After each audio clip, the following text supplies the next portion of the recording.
Hello, Packers fans. Welcome into PackersNews.com. I'm Kassidy Hill, joined by Pete Dougherty.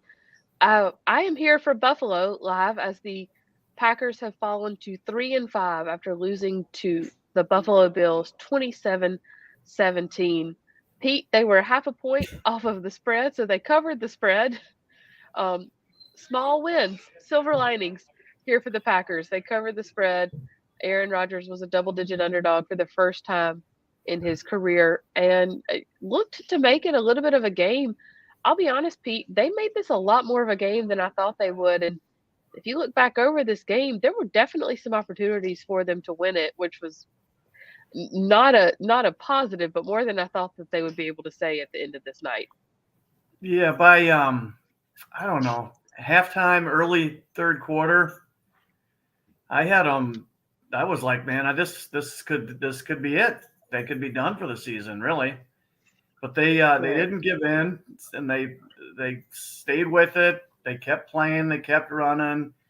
The defense just couldn't get the stop when they needed it there, but they did keep playing. So you could say that. I do think if Buffalo had needed a score to win this game with Josh Allen and Diggs and all those guys, they were going They to would get the have done it. score. Yeah, but Yeah. I came away with the same impression you did in the sense that it looked like they were cooked and done, the Packers, and they did keep fighting and keep playing and stuck with the run, and they were on the brink of being back in it a couple times. Yeah. And I mean, you think about it, if that touchdown to Bobby Tunyon is not taken off the board, that's 7 points instead of three. That makes it 27-21 towards the end of the game, and you're possibly pushing a little bit harder to get into the end zone. What was your feeling on that on the penalty call? Is that the right call or not? I'm not sure.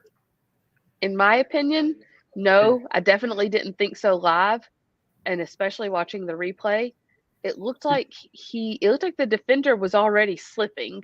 And yeah, like Tunyon sort of swiped and got his hands on him, but he was already slipping. I don't think it was a pick, or I mean, it definitely wasn't a pick, but I don't think it was offensive pass interference. And in the locker room after the game, I pulled up the video for Rasul Douglas and Darnell Savage. And of course, they're going to defend their teammate. But I said, just, from a defender's point of view, can you tell me what's happening here? Like, is this offensive pass interference? And they neither one had seen it yet. So I showed them the video, and they both were like, yeah, I don't know what that is. Like, we hadn't seen OPI called all year. He didn't knock him down. Like, that's not what that is. Yeah, it's just So I'd like to talk. I'd like to hear what like Dean Blandino or somebody thought of it because it just struck me as you know, I mean the defender was as much responsible for the contact as the offensive player, so it just looked like two guys right. hand fighting. But so anyway, that did take 7 big points off the board. Hmm. But I mean, for a lot of the game, the Packers were just outclassed. I mean, it was Josh Allen is just really good, and the Packers defense could not handle him. Yeah, exactly. I mean, he was just everywhere he needed to be. He was able to get out of the pocket. He was able to scramble, and it really wasn't even his legs that did it tonight so much. It wasn't his legs downfield. It was his legs to get out of the pocket and create time, create space, and give his receivers time to get open. That's how he made so many of his plays. Just running out on those boots or even the naked boots and sort of getting out to create time, which was the biggest difference. That's the Um, kind of stuff Rodgers used to do. yeah, yeah, I and mean, he hasn't been he able to couldn't he do couldn't that. run downfield like Allen can because Allen's just so big. Although Hmm. he's got to start sliding. Those staying in bounds and cutting those upfield. He's going to end up like Cam Newton with a bad throwing shoulder if he doesn't. He's got to start sliding more. Right. It doesn't So matter we how have big he is. Yeah. we have a lot of questions coming in. Let's hop into a few of them, and as we do, they'll address a few things that we heard LaFleur, Rogers, and others from the locker room say. Um, let's start with Matthew's question because it's the question of the week. Are they going to get a veteran wide receiver through trades? Trade deadline is on Tuesday. But Pete, I think at this point, this question is not even so much about who could they get and what could they do. It's the answer to this question tells you what Brian Gutekunst thinks of this team. Does he think it's a team that can win now? And if so, does he go out and get a dynamic receiver, or as dynamic as he can get through the trade? Or does he think it's time to just kind of build for next year? Yeah, that's the question. And he's out of time to make this decision. The trade deadline's Tuesday, so Right. it's now or never. I don't know. I'm not sure what he'd do. That's why if I'm him, I think the only deal I do is for a guy who's young enough and under contract where he can help you for at minimum next year also. Because I just don't see why you would do a half year rental on an older guy at this point. I just don't see the value in that. Right. And I mean, you look at someone like DJ Moore with the Panthers, looked really good today. He's the reason I'm losing in fantasy until, of course, the very end. That penalty you got. Did you see the penalty you got? I did, and I also saw an explanation later from New York that said it shouldn't have been a penalty. Oh, really? I didn't see that one. Or maybe it was a network guy who like, they have the in-house officials with networks now, and one of those there that said it shouldn't have been a penalty. Oh, I didn't know that. Okay. So yeah, we'll have to see more, because he was technically out of the back of the end zone and therefore off the field. But that has nothing to do with Packers Bills. But could we see DJ Moore coming in a little bit later? Very decent possibility, or at least within the next 24 hours. Let's see if we got a couple more questions coming in. Along those lines, Matt asked, when did the Packers pull the plug on the season, consider themselves sellers, not buyers? If they lose to the Lions, is that enough? Pete? Well, it's the decision has to be made before then, because the trade deadline's Tuesday. So they got to decide tomorrow, whether they're going to be sellers or buyers. I wouldn't think they'd be sellers. I'm not sure what they would have to sell. I mean, you don't want to give up any of your good young guys. So the question is, will they be a buyer? Will they go after Chase Claypool or somebody like that? Maybe Gutekunst has seen enough where he'd feel like he was throwing good money after bad, and he wants to keep all those draft resources. I don't know. Right. Let's see. Let's move on to the next one here. Matt says, Packers defense is bad. All the number one draft picks. Where is the talent? Pete, do you feel like the talent is still here? I mean, it's what, six first round draft picks on defense now? I think so. They're not playing like it. They're okay. They're a decent defense, but they needed to be good. They need to be really good. Top five top five kind of defense, and they are definitely not. They're definitely not that, and they haven't been that all season. So, I don't know how much of it is talent and how much of it is the coaching and the the play calling. Savage, had a bad game as a tackler. Stokes got yanked for at least a few plays there. Douglas gave up a couple plays, and he had a penalty. I think a hands to the face penalty. Another one of those. He got beat deep for two big plays. So guys who I thought were good players aren't playing as well as they did last year. Right. Let's talk about Quay Walker for a second here too. Randy said, "Can you tell me what happened with Quay Walker? Did he push a Bills coach?" It was not a coach. It was a practice squad tight end.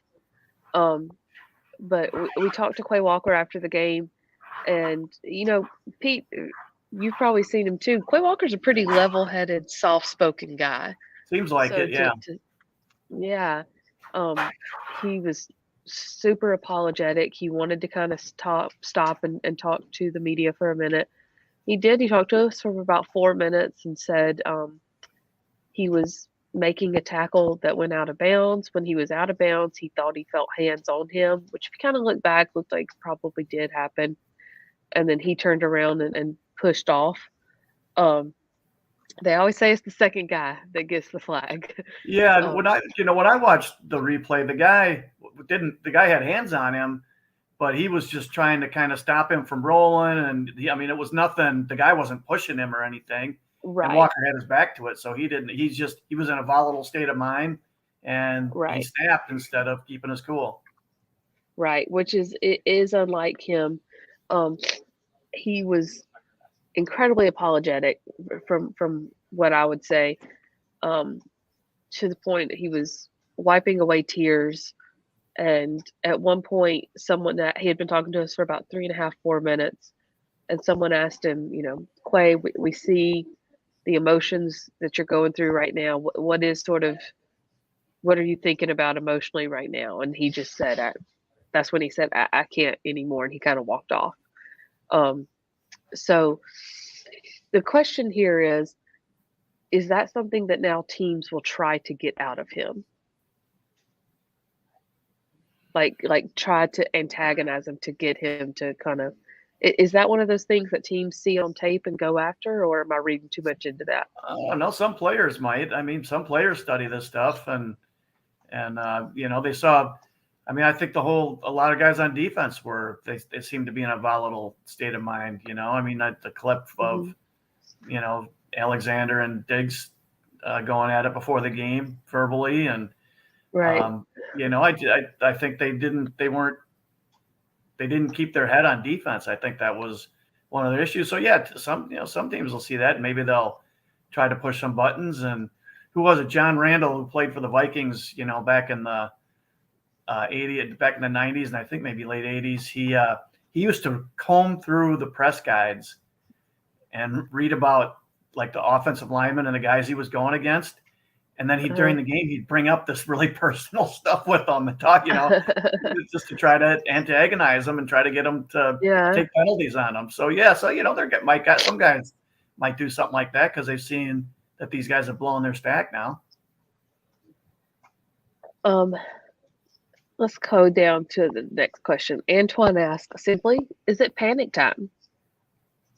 Do you believe at 3-5 it's panic time with 9 games to go? Yeah, it's pretty rare when you can say this, but because the 9th game is, it's the hump game, right? For a 17-game schedule. But it's a must-win game for them, I think. They lose that one, just there's no way, And especially with it being against the Lions. Mathematically there'd be a way, but it would be almost impossible, just realistically. So they're looking at a must-win game this week, and then they've got a tough stretch of games after that. So it's panic time. Except panicking doesn't do any good. So but they're on the brink. Doc asked, more balls thrown towards Toure and Rogers. I mean, what did you kind of see out of these young guys tonight? I mean, some of it was in garbage time, but Toure had 2 balls back to back where he came back on a scramble drill. Yeah. One of them was deemed incomplete, but then the next one, but he went for the play. The next one was the touchdown. Rogers had the deep one down the sideline. Is there a better chance of making Rogers a receiver than a returner? And is, of course, Torrey's a little bit just because of the product of the night with Lazard and Cobb out. Christian Watson going out on his first touch as well with a concussion. But could we see a little bit more of some of these lower level guys get snaps because of their performance tonight? Torrey, you would think so. The quarterback's going to like what he did when he was trying to improvise there. And you're right, he made himself available. So the quarterback's going to really like that. I'm still not sure. I'm not really seeing it with Rodgers, but who else do they have? So he's going to be out there. So he'll probably get some chances too, unless Watson is able to, come back from the concussion and play next week, and Lazard is back real quick. Right.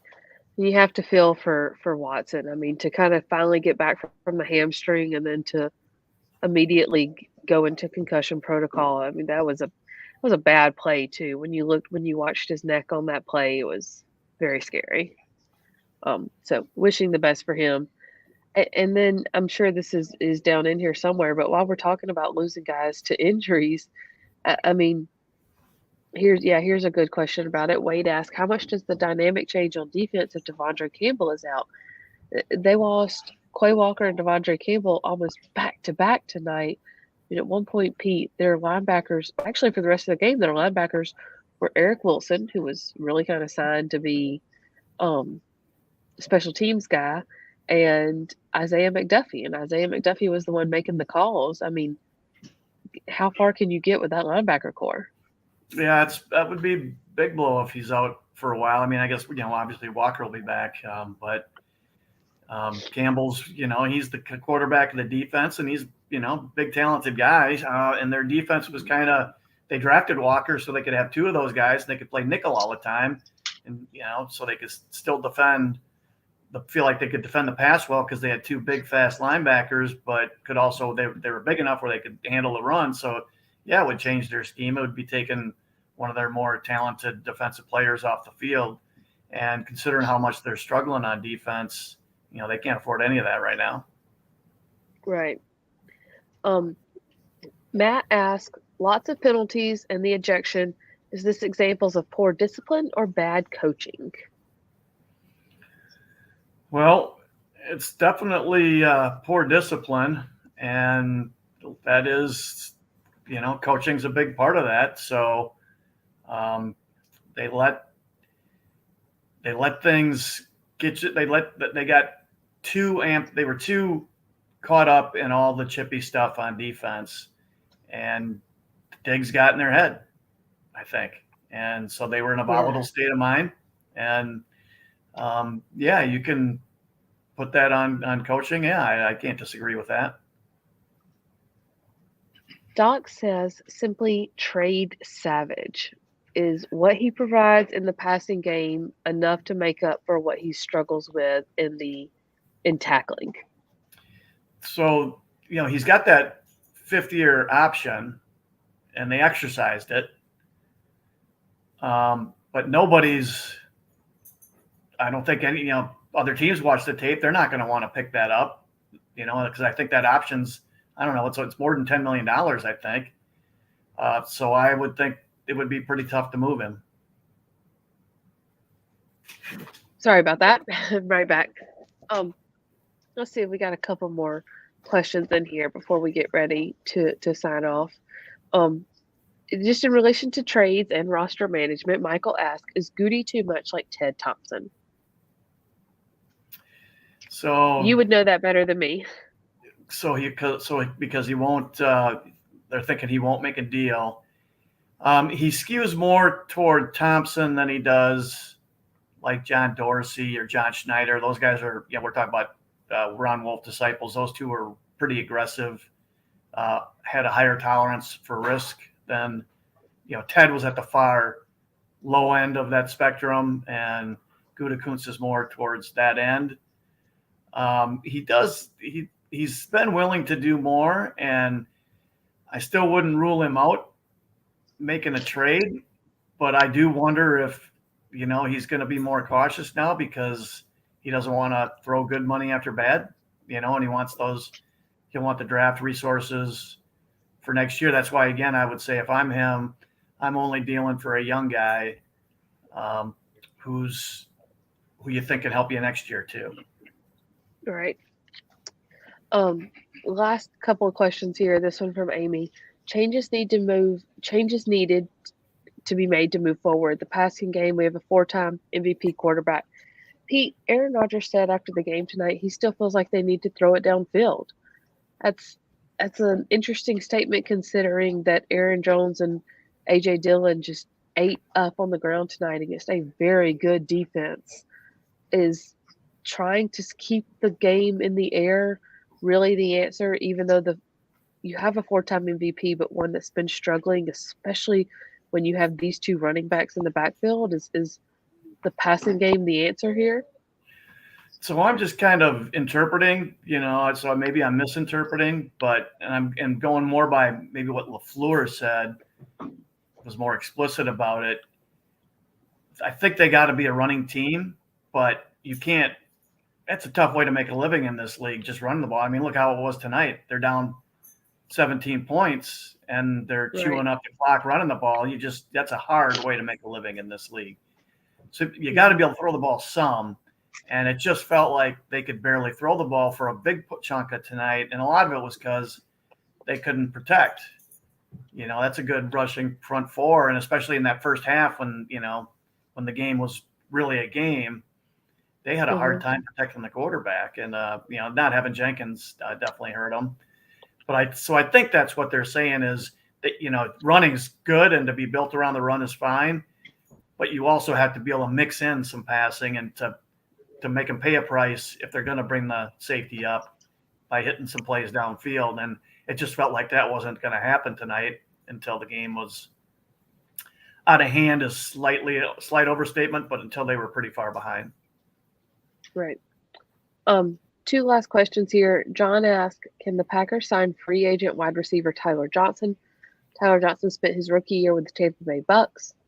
I don't think he's been anywhere since. Let's see. He won a Super Bowl with the Bucks in the 2020 season. He was waived before this season, picked up by the Texans for a little bit, and were released on October 25th, so a couple of days ago. I mean, that's a young guy, to your points, Pete. But is that enough of an immediate impact to be worth it for a mid-season I got to be honest. trade? I know next to nothing about him, so Yeah. I'm wondering. I don't even why is he not with the team right now? Is he coming off an injury, or if he's not with the team right now, that makes you think, because there's between roster and practice squads, if nobody wants him, it makes you wonder what kind of player he is, unless he's coming off an ACL or something, and then you have that to worry about. I just don't know enough about him to comment on him specifically. Yeah, same, agree. Last question here from Adam. Can we really make the playoffs at this stage? Pete, 9 games left, 3-5. You see the Packers making the playoffs? If I had to bet right now, I would bet no. But there's a chance. You never know how things are going to go. 9-8 might get you in. The NFC's not that strong this year. 10-7 probably has a really good chance getting you in. Now they'd have to win a lot of most of their games from here on out. That's what 7 of the next 9 are they winning? Yeah, right. Seriously. So it's just a tough road. So no, I would have to bet against him. I don't know what you think. They would need help. They would need help from other teams losing for sure. That would make the biggest difference. So, Pete, they head to Detroit next weekend to face the 1-6 Lions, I believe is their record. But that's the team that can put points on the board too. And they're more competitive we'll be than they've been the last. Yeah, more competitive than the last couple of years. Yeah, they definitely are. We saw a little bit more fight from this Packers team tonight than we have in a while, but part of you has to wonder if they play to their competition. And if that's the case, what are they going to look like next week against the Detroit Lions? But whatever happens, we will be there to cover it for you. We are going to continue to wrap up coverage here in Buffalo with Ryan, Spoon, and myself. We will have the new episode of the Green 19 podcast up for you tomorrow, as well as full wrap-up locker room coverage here from Buffalo. Pete, thanks so much for your time. We'll see you next time.